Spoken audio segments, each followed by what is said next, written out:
So we're out at the Lakeview Golf Course in Meridian, Idaho, and we're using our golf boards today, testing those out, and I'm not really all that impressed.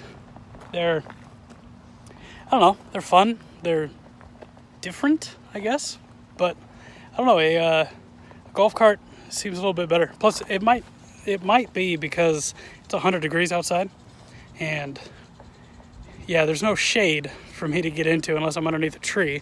And when you sit in a golf cart, you get a little bit of shade off of that. So, I don't know. It's more expensive than a cart, so I don't really think it's worth it, personally. Caleb, what do you think? I'd say, when I think of golf, I think of relaxing. I want to relax. Can't relax as much on this. I haven't had one drink because it would spill. All right, so I figured I'd tell you how this works a little bit here. So this is your golf board. Obviously, it looks somewhat like a skateboard. Got a handle over here. It actually looks more like a scooter, less of a skateboard. On the handle, you have your controls. I'll show you those real quick. So you've got high and low. Low is obviously slower.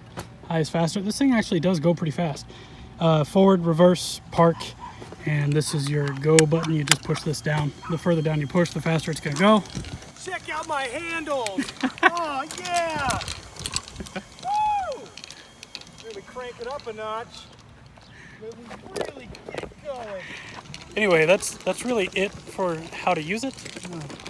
Oh, oh. I was hoping he would fall off. That would have been great for the video.